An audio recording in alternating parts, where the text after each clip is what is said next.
सामारो भरसा अमरकोट मुख रोड जे पिथोरो मोड़ वट जिते जे टुबोई जा आबादगार गोठाणा रहवासी बरसाती पानी नेकाल न थियण ऐं जेके मिशनूं लॻियल आहिनि उन्हनि जा कटआउट कढण खिलाफ़ एहतजाज करे रहिया आहिनि। असांजो पानी निकितो पियो वाह में असांजे घरनि जो पाणी आहे ऐं हुते जेके रईस वॾेरा आहिनि उन्हनि जे ॿनियुनि जो पाणी कढाइण लाइ एसी चए थो त हीउ पाणी बंदि करो, हुननि जो पाणी असीं कढाईंदासीं ऐं हितां खां आयो आहे मशीनूं हलदल मशीननि में कटआउट कढायो आहे। असां सां हेतिरी नाइंसाफ़ी, असीं 4 महीननि खां ॿाहिरि वेठा आहियूं। गस हुननि जो गस बि असांजी ॿनी मंझां पाणी जो आहे, हुननि जो पाणी असांजी ॿनी मां मटी सघे थो, असांजो न। असां उन्हनि खे चयो असां हफ़्तो असांखे छॾो 8 ॾींहं, असांजे रस्तो रुगो हल्को थिए त तव्हां भले हुनजी बि खंदी खोलिजो, असांजो पाणी हलंदो, हुननि जो बि हलंदो।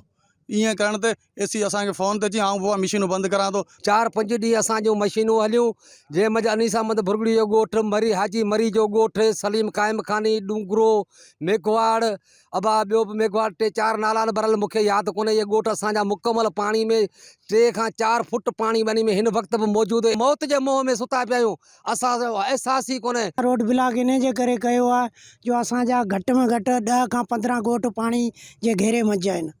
असीं रोडनि ते वेठा आहियूं। हुन जो मुतालबो इहो आहे त हीअ जेके डेमनि जो पाणी आहे इहो पहिरीं कढरायो, ॻोठ पोइ निकिरनि। असांजो मुतालबो इहो आहे त ॻोठनि जो पाणी महिरबानी करे कढायो वञे, जीअं असीं बचा वठी घरनि भेड़ा थियूं।